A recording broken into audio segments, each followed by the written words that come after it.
Marcus Chen wiped the grease from his hands with a worn cloth, the familiar weight of his wrench belt comfortable around his waist. The repair bay of Station Omega 7 hummed with the usual sounds of maintenance work, but today felt different. Today marked exactly 5 years since he'd found them.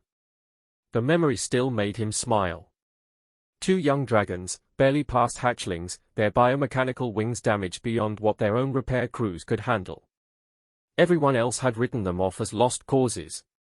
The Draconian Empire didn't waste resources on the weak, after all. But Marcus had seen something in their eyes that reminded him of his younger sister back on Earth. Determination mixed with fear, hope fighting against despair. "Hey Marcus," called out Jenna from across the bay. "You've got visitors in Docking Bay 3. Big ones." Marcus raised an eyebrow. Big visitors usually meant trouble, especially for a human mechanic working on the edge of known space. He made his way through the station's corridors, past the usual mix of species that called Omega 7 home. Traders, smugglers, refugees, and the occasional military patrol all rubbed shoulders here in the neutral zone. Docking Bay 3 was sealed, which was unusual. Marcus punched in his access code and the massive door slid open with a pneumatic hiss. What he saw inside made his heart skip a beat. 2 dragons stood in the bay, but these weren't the broken hatchlings he'd saved years ago. These were magnificent adult specimens, their biomechanical wings gleaming with polished metal and healthy tissue. One was deep emerald green with golden accents along his wing struts. The other was midnight blue with silver highlights that seemed to shift in the light.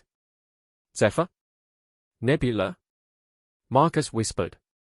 The green dragon's head turned toward him, and those familiar amber eyes lit up with recognition. "Marcus Chen. We wondered if you would remember us." "Remember you? I've thought about you two every day for 5 years." Marcus approached slowly, still amazed at how they'd grown. Where once they'd been the size of large horses, now they towered above him like living spacecraft. "Look at you both. You're incredible." Nebula, the blue dragon, stepped forward. Her voice carried a musical quality that hadn't been there as a hatchling. "We owe you our lives, Marcus. When our wing servos failed in the asteroid belt, when our own people abandoned us to die, you didn't hesitate to help." "Anyone would have done the same thing," Marcus said, though they all knew it wasn't true. Humans were barely tolerated in this part of space, and interfering with draconian military assets could have meant execution. "No," Zephyr said firmly. "No one else would have spent 3 weeks rebuilding our flight systems with salvaged parts and sheer determination. No one else would have taught us to trust again." Marcus remembered those weeks vividly. The dragons had been so damaged, not just physically but mentally. The Draconian Empire had a harsh culture where weakness was met with abandonment or worse. He had to coax them to even let him examine their injuries, and it had taken days before they'd speak about what happened. "Your people came looking for you eventually," Marcus said. "I told them you'd died in the asteroid field." "We know," Nebula said softly. "That lie saved our lives in more ways than one. It gave us time to heal, to grow strong, and to see the universe differently." Zephyr nodded. "We learned much in those 3 weeks. About kindness, about seeing value in the broken, about never giving up on someone in need. Human values." The way he said it made Marcus nervous. "Why are you here? Don't get me wrong, I'm thrilled to see you both, but this is dangerous. If other dragons find out you're alive." "That's precisely why we're here," Nebula said. "Things have changed in the Empire, Marcus. We've changed things." Zephyr moved to the sealed viewport and gestured outside. Marcus joined him and gasped. In the distance, barely visible against the starfield, hung a massive ship. It wasn't like any draconian vessel he'd seen before. Where their ships were typically sharp and angular, built for intimidation, this one had flowing curves and what looked like gardens visible through transparent sections. "That's our ship," Nebula explained. "We've gathered others like us. Dragons who were cast aside, deemed unworthy, left to die. We saved them, just as you saved us. We call ourselves the Wing Mended," Zephyr added. We've built a different kind of life, based on the principles you showed us. We help those who need help, regardless of species or status. Marcus felt a warmth in his chest. That's wonderful. I'm so proud of you both. But it's created a problem, Nebula continued, her tone growing serious. Our actions have drawn attention. The Empress herself has noticed that dragons thought dead are appearing throughout the galaxy, helping refugees, stopping slavers, protecting the weak. She's declared us heretics, Zephyr said bluntly. Traitors to the draconian way. There's a bounty on our heads that would make a star system rich. Marcus's blood ran cold. Then, why are you here? You're exposing yourselves by coming to me. Because she's not just hunting us anymore, Nebula said quietly. She's hunting the one who started it all. She knows a human saved 2 dragons 5 years ago. She knows that human taught us to value mercy over strength, compassion over cruelty. She's coming for you, Marcus, Zephyr said. Her personal fleet is 3 days out from this station. The repair bay suddenly felt very small and very vulnerable. Marcus ran a hand through his hair, trying to process this information. Okay, I need to run. I've got a ship, it's not much but it'll get me to the outer rim. No, both dragons said simultaneously. No? Marcus looked between them. What do you mean, no? I'm not sticking around to meet an angry dragon Empress. Nebula's eyes gleamed. We mean you're not running alone. We've come to take you somewhere safe. And, more than that, Zephyr added, we want you to meet the others. The wing-mended have been talking, and we've reached a decision. What decision? The Empress rules through fear and strength, Nebula explained. She maintains power because dragons believe there's no alternative to her way. But there is an alternative. You showed us that. Marcus was getting a bad feeling about where this was going. What are you saying? Zephyr stepped closer, his massive head lowering to Marcus's eye level. We're saying it's time for a new kind of leader in the Draconian Empire. Someone who rules through wisdom and compassion instead of fear and violence. The wing-mended number in the thousands now, Nebula added. Dragons from every corner of the galaxy who remember what it feels like to be helped instead of abandoned. They want to follow the human who started it all. Now hold on, Marcus said, backing up. I'm not a leader. I'm a mechanic. I fix things that are broken. Exactly, both dragons said again. Marcus, Zephyr said gently, the entire Draconian Empire is broken. Who better to fix it than the mechanic who fixes the unfixable? Outside the viewport, the strange new dragon ship moved closer, and Marcus could see it was even larger than he'd first thought. Hundreds of dragons flew in formation around it, their biomechanical wings catching the light of distant stars. They were beautiful, powerful, and completely unlike any draconian military formation he'd ever seen. There was no rigid hierarchy in their flight patterns, no obvious dominance displays. They flew together like a family. 3 days, Nebula reminded him. 3 days until the Empress arrives with enough firepower to turn this station into space dust. Marcus looked around the repair bay that had been his home for the past 5 years. It wasn't much, but it was his. He'd built a life here, helping whoever needed help, asking no questions and taking whatever payment people could afford. It was a simple life, but a good one. If I go with you, he said slowly, there's no coming back to this, is there? No, Zephyr admitted. But, Marcus, you've already changed the galaxy. The question is whether you'll help us finish what you started. Marcus thought about the 2 broken hatchlings he'd found 5 years ago, scared and alone in the asteroid belt. He thought about all the other broken things he'd fixed over the years, all the beings he'd helped simply because it was the right thing to do. He thought about an empire built on abandoning the weak and wondered what it would look like if it were built on something else instead. All right, he said finally. But I'm bringing my tools. Both dragons grinned, showing teeth that could crush starship hulls. We wouldn't have it any other way, Nebula said. As they prepared to leave, Marcus gathered his most essential equipment. He'd started this journey with a simple act of kindness, never imagining it would lead to challenging an entire galactic empire. But, as he watched the wing-mended dragons flying outside, he realized that sometimes the most important repairs were the ones you never saw coming. The Empress was coming for him, but she would find something she never expected. Not a cowering human mechanic, but the catalyst for a revolution that had been building for 5 years. A revolution built not on conquest, but on the radical idea that everyone deserved to be saved.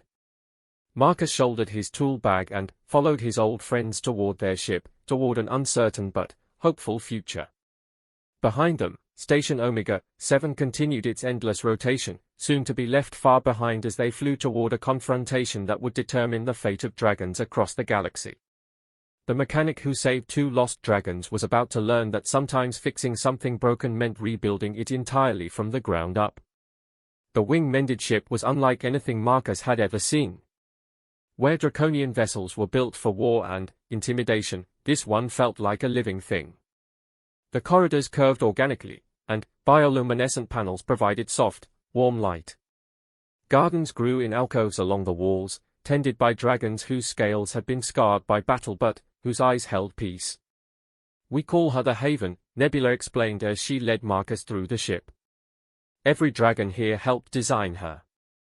She's not just a vessel, she's our home." They passed a vast communal area where dragons of all sizes and colors gathered. Marcus saw ancient elders with scales dulled by age sharing stories with young adults whose wings still bore repair patches. Children played games that seemed to involve cooperation rather than dominance. It was a side of dragon society Marcus had never imagined could exist. "How many are there?" he asked. "On this ship?" "About 800, Zephyr replied. "Across the galaxy?" "We estimate over 3,000 wing-mended have joined us in the past 5 years." Marcus whistled softly. "That's a lot of dragons." "It's also a lot of targets," said a new voice.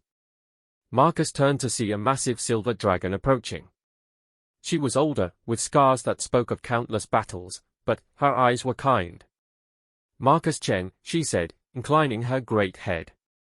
"I am Elder Stormwing. I've wanted to meet the human who started our revolution." "I wouldn't call it a revolution," Marcus said, feeling overwhelmed. "I just helped 2 kids who needed help."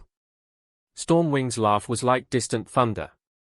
"Do you know what the traditional draconian response would have been to finding damaged hatchlings in an asteroid field?"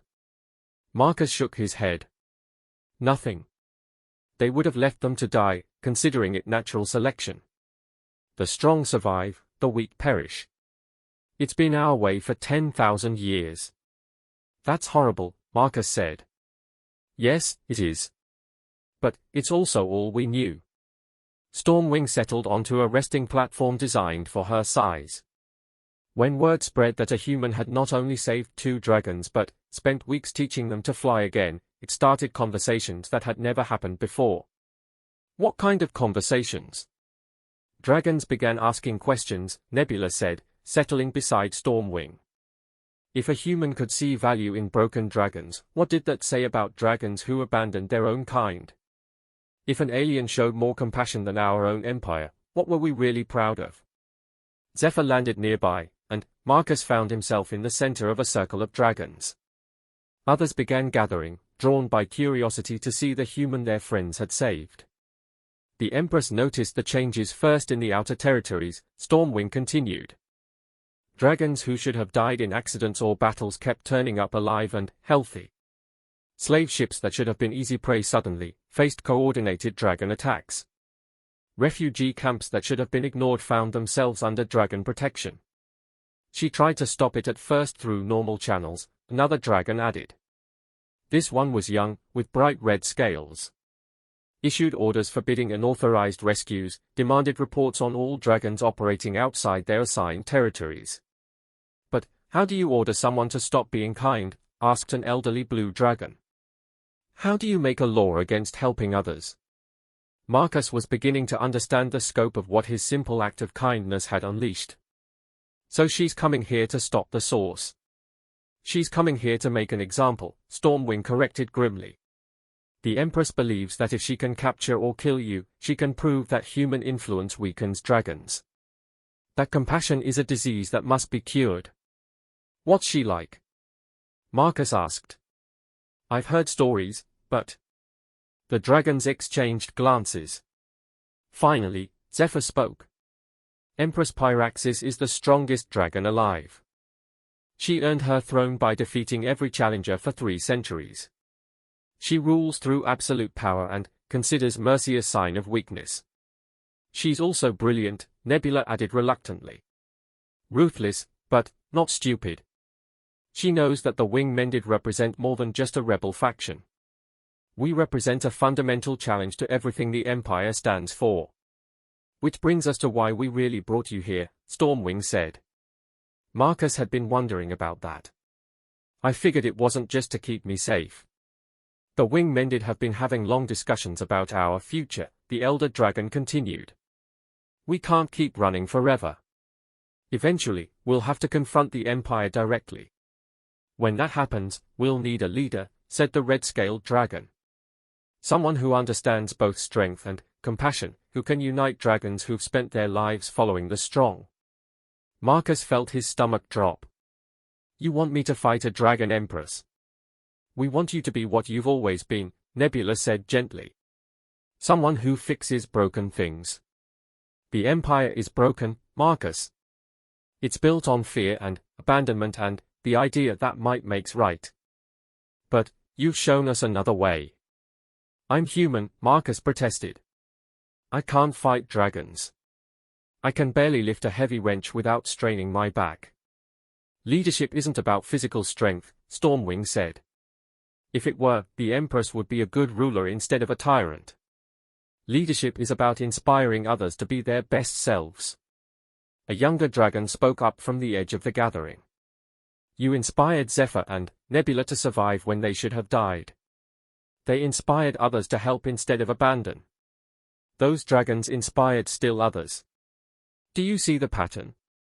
Marcus did see it, and it terrified him. But I don't know anything about leading an empire. None of us do, Zephyr admitted. We only know how to be better than what came before. The ship's communication system chimed, and Stormwing's expression grew serious as she listened to the announcement. The Empress has arrived at Omega 7. She's demanding to know where you are. Marcus felt his heart race. What did the station tell her? The truth. That you left with 2 dragons. She's scanning for our warp signature now. How long before she finds us? 6 hours, maybe 8, Stormwing estimated. She has the fastest ships in the Empire. The gathered dragons began talking among themselves, but Marcus barely heard them. 6 hours. In 6 hours, he would either be dead or face to face with the most powerful dragon in the galaxy. A dragon who wanted to kill him for the crime of showing kindness to her people. There's something else, Nebula said quietly. The Empress didn't come alone. She brought a full war fleet. 50 ships, including her personal dreadnought. How many ships do we have? 1, Zephyr said simply. The Haven isn't built for war, Marcus. We're transport, hospital, and home all in one. Marcus closed his eyes and tried to think. 50 warships against 1 transport filled with refugees and rebels. An empress who'd ruled through violence for centuries against a human mechanic who'd never held a weapon larger than a welding torch. It was hopeless. But then, he thought about 2 broken hatchlings in an asteroid field, convinced they were going to die alone and forgotten. They'd thought that was hopeless too. Show me the ship's schematics, he said suddenly. Marcus. Nebula tilted her head in confusion. The Haven. Show me how she's built, what systems we have, what we're working with. Stormwing gestured, and a holographic display appeared showing the ship in detail. Marcus studied it intently, his mechanic's mind automatically cataloging systems and possibilities. This is a good ship, he said after a few minutes. Really good. But, you're right, she's not built for fighting. He paused, then grinned. But she's built for something better. She's built for saving people. What do you mean? Marcus pointed to sections of the schematic. Look at this. Medical bays, workshops, living quarters, gardens, even recreation areas. The Haven isn't designed to destroy the Empire's ships. She's designed to be everything those ships aren't. I still don't understand, the Red Dragon said. The Empress rules through fear, Marcus explained, his excitement growing. She expects us to either run or fight. But what if we do neither? What if we show her something she's never seen before? Which is? Marcus looked around the circle of dragons, these magnificent beings who'd been cast aside and abandoned but had found each other and built something beautiful. What if we show her what the Empire could become? The dragons were silent for a long moment. Then, Stormwing spoke slowly. You want to invite the Empress aboard? I want to invite her entire fleet aboard, Marcus said. I want them to see what you've built here. I want them to meet dragons who choose cooperation over competition, who value healing over hurting. She'll never agree to that, Zephyr protested. It could be a trap. Of course it could be a trap, Marcus agreed. But it could also be the only chance any of us have to change things without a war that would destroy both sides. He stood up, and the dragons around him seemed to lean in closer. 5 years ago, I found 2 dragons who needed help, and I helped them because it was the right thing to do. Not because I expected anything in return, not because I had a plan to change the galaxy, but because they needed help and I could give it. The Empress needs help too, he continued. She just doesn't know it yet. She's trapped in a system that only knows how to rule through fear and violence. She's probably never seen what happens when dragons are free to be kind to each other. Nebula's eyes were bright with understanding. You want to fix her. I want to fix the whole system, Marcus corrected. But it starts with her. If we can show the Empress that there's another way, a better way, then maybe we can avoid a war that would kill thousands of dragons on both sides. And if she refuses to listen? Marcus shrugged. Then, at least we'll have tried. But I think she'll listen, because I think even the strongest dragon in the galaxy gets tired of being alone at the top. The dragons around him began to murmur among themselves, and Marcus could see the idea taking hold. It was dangerous, maybe even suicidal, but it was also hopeful in a way that simple violence could never be. 6 hours, Stormwing said finally. We have 6 hours to prepare for the most important conversation in dragon history. Marcus nodded. Then, we better get to work. I'll need to see your communication systems, and we'll want to prepare the main hangar bay for visitors. He paused. Also, do you have any formal clothes? I have a feeling jeans and a work shirt won't make the right impression on an Empress. For the first time since the announcement, the dragons laughed. It was a sound of hope in the face of impossible odds, and Marcus realized that's exactly what they'd need if this was going to work. The mechanic who'd fixed 2 broken dragons was about to attempt his most ambitious repair job yet, fixing an empire. The Imperial fleet emerged from hyperspace like a storm-given form. 50 warships arranged themselves in perfect battle formation, their dark hulls bristling with weapons that could reduce planets to ash. At their center hung the dreadnought Sovereign's Will, a ship so massive it cast shadows on nearby vessels. This was the Empress's personal flagship, a testament to dragon might and the fear it commanded. Marcus stood in the Haven's observation deck, wearing the closest thing the wing-mended had to formal attire. The dark blue uniform bore no rank insignia, only a simple patch showing 2 dragons with mended wings. His hands were clean for once, but he kept his tool belt. Some things were too important to leave behind. Contact from the flagship, announced the communications officer, a nervous young dragon named Quicksilver. Put her through, Marcus said, surprised by how calm his voice sounded. The main display shimmered, and, suddenly, Marcus found himself looking into the face of the most dangerous being in known space. Empress Pyraxis was magnificent and terrible, her scales like polished obsidian, her eyes the color of molten gold. When she spoke, it was with a voice that had commanded armies and toppled worlds. So, she said, you are the human who corrupts my people. I'm Marcus Chen, he replied simply. I'm a mechanic. The Empress laughed, but there was no humor in it. A mechanic? How appropriate. You break my empire, and you call yourself one who fixes things. I've never broken anything that wasn't already broken, Your Imperial Majesty. Behind Marcus, he could hear the sharp intake of breath from the wing-mended dragons. No one spoke to the Empress that way. But Marcus wasn't finished. I've come to offer you something no one has offered in 3 centuries, he continued. And what would that be? A choice. The Empress leaned forward on her throne, and Marcus could see the bridge of the dreadnought behind her. Dragons in military uniform stood at rigid attention, their faces masks of discipline and fear. You will surrender yourself for execution, Pyraxis said. And your corrupted followers will submit to re-education. That is your choice. That's one option, Marcus agreed. But I have a better idea. Come aboard the Haven. See what your people have built when they are free to build instead of destroy. The silence that followed was so complete that Marcus could hear his own heartbeat. Around him, the wing-mended dragons held their breath. Finally, the Empress spoke. You invite me aboard your ship. I do. You, a human mechanic, invite the ruler of the greatest empire in galactic history to come aboard a ship full of traitors and rebels. I invite a dragon who spent 3 centuries ruling alone to come see what happens when dragons work together by choice instead of fear. It could be a trap. It could be, Marcus agreed. But you're probably the strongest being in this solar system. If you can't handle visiting a ship full of mechanics and healers and gardeners, what does that say about your strength? Marcus could see he'd struck a nerve. The Empress's eyes flashed dangerously. Besides, he continued before she could respond, you came here to see the human who started all this.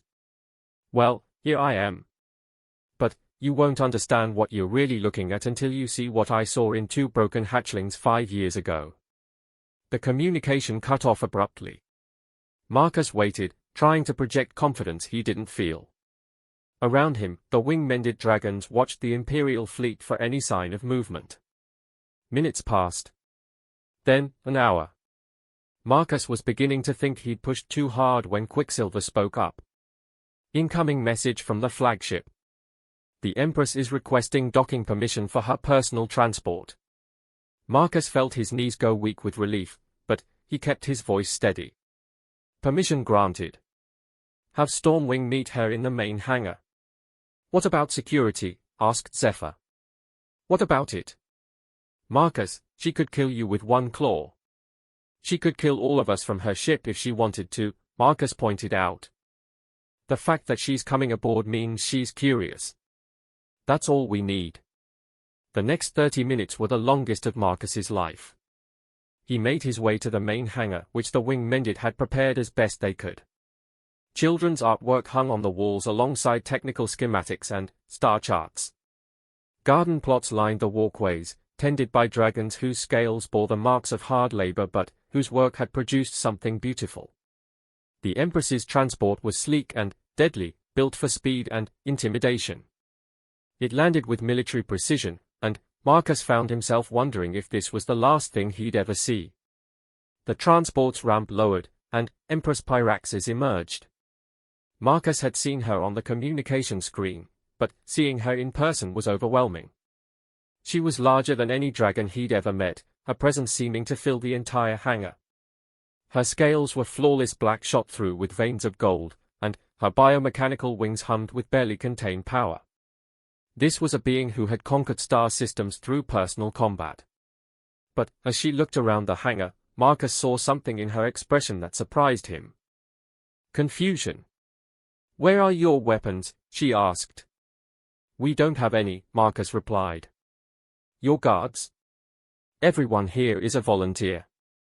We don't need guards. The Empress's golden eyes swept the hangar, taking in the children's artwork, the gardens, the dragons who were trying not to stare but obviously curious about their legendary ruler. This is how traitors prepare for my arrival. This is how we live every day, Marcus said. Would you like a tour? What followed was the strangest hour of Marcus's life. He led the most feared ruler in galactic history through the haven like she was a visiting dignitary instead of someone who'd come to execute him. Stormwing accompanied them, pointing out various features of the ship with obvious pride. They visited the medical bay, where dragons who'd been too injured to fly were learning to walk again with the help of prosthetics designed by former enemies. They saw the workshops where dragons crafted art instead of weapons, their creativity unleashed for the first time in their lives. In the main communal area, they encountered a group of young dragons playing a game that seemed to involve building something together rather than tearing it down. The youngsters stopped when they saw the Empress, but, instead of cowering, they bowed politely and invited her to join them. "They don't fear you," Marcus observed as they walked away. "They should," the Empress replied, but her voice lacked conviction. Why? It was such a simple question, but it seemed to hit Pyraxis like a physical blow. She stopped walking and stared at Marcus. "Because I am the Empress. Because I rule through strength. Because fear ensures obedience." "Does it?" Marcus asked. "Or does it ensure that your subjects do exactly what you tell them, nothing more and nothing less? Look at what these dragons built when they stopped being afraid. Look at what they accomplished when they were free to try new things, to help each other, to be creative instead of just obedient." They continued the tour, visiting the engines that ran on renewable energy instead of consuming planets, the libraries filled with stories of cooperation across species, the laboratories where dragons studied healing instead of new ways to kill. Finally, they reached Marcus's own workshop. It was small compared to the other facilities, cramped and filled with tools and spare parts. But it was obviously well used and lovingly maintained. "This is where it all started," Marcus said. 5 years ago, I brought 2 dying hatchlings here and tried to fix their wings." He pulled up a holographic display showing the repair work he'd done. The Empress studied it intently. "Your technique is inefficient," she said finally. "Probably," Marcus agreed. "I'm not a dragon engineer. I just used what I had and tried my best." "Why? Why what? Why risk your life for alien children who meant nothing to you?" Marcus was quiet for a long moment. "Have you ever seen something broken and wanted to fix it, not because you had to, but because you couldn't stand to see it stay broken?" The Empress didn't answer, but something in her expression shifted. "That's all this was," Marcus continued. 2 kids needed help, and I could help them. Everything that came after grew from that. Everything that came after threatens my empire. Does it? Or does it threaten a system that was already breaking under its own weight?" Marcus gestured to another display, this one showing reports from across Dragon space. "Look at the numbers, Your Majesty. Mental health problems, substance abuse, suicide rates among dragons, especially young adults. Combat effectiveness declining as soldiers questioned orders that seemed unnecessarily cruel. Productivity dropping as fear replaced innovation. The Empire was dying before the wing mended ever existed," he said. "We just offered an alternative." The Empress studied the data for a long time. When she finally spoke, her voice was quieter than before. "You would have me believe that strength is weakness. I would have you believe that there are different kinds of strength," Marcus replied. "The strength to build instead of destroy. The strength to admit when something isn't working. The strength to change. And, if I refuse?" Marcus shrugged. "Then, you'll destroy us, and you'll go back to ruling an empire that gets sicker every day until it collapses under the weight of its own cruelty. Maybe it'll take a century, maybe 2, but empires built on fear always fall eventually. And, if I don't refuse? Then, we work together to build something better. Not human values or dragon values, but the best of both. An empire where strength protects instead of oppresses, where power serves instead of consumes." The Empress was silent for so long that Marcus began to wonder if he'd pushed too far. Then, she spoke, and her voice carried a weariness that came from centuries of ruling alone. "I have been Empress for 300 years, she said. "I have conquered worlds and crushed rebellions. I have made the galaxy tremble at the mention of my name. And, in all that time, no one has ever asked me what I wanted to build instead of what I wanted to destroy. She looked around the workshop, taking in the organized chaos of Marcus's tools, the pictures of successful repairs, the small signs of a life spent fixing things. I want to see what we could build together, she said finally. Marcus felt his knees give out with relief, and he had to lean against his workbench. Really? Really? But I have conditions. Name them. First, this transition will take time. I cannot simply order the entire empire to change overnight. There will be resistance. We understand. Second, I will not abandon the concept of strength. Dragons need strong leadership. But perhaps strength can serve different purposes. I agree completely. Third, the Empress said, and now there was something like amusement in her voice, you will continue to be exactly what you are. A mechanic. Because apparently, the galaxy needs someone willing to fix the things the rest of us break. Marcus grinned. I can live with that. The Empress turned to leave, then paused. There is one more thing. What's that? I want to meet them. Zephyr and Nebula. The hatchlings whose rescue started this revolution. I think they'd like that, Marcus said. They've wondered about you for 5 years. As they walked back through the haven, Marcus noticed that the atmosphere had changed. Dragons who had been tense and nervous were now talking excitedly among themselves. Word was spreading that something unprecedented was happening. In the main hangar, they found Zephyr and Nebula waiting. The 2 dragons Marcus had saved stood proudly before their Empress, no longer broken hatchlings but confident adults who had helped build something beautiful. Your Majesty, Zephyr said, bowing his head respectfully. Zephyr. Nebula. The Empress studied them intently. You have grown. We have learned, Nebula replied. About strength and weakness, about fear and courage, about the difference between ruling and leading. And what have you learned? That the strongest thing any of us can do is help someone else be strong, Zephyr said.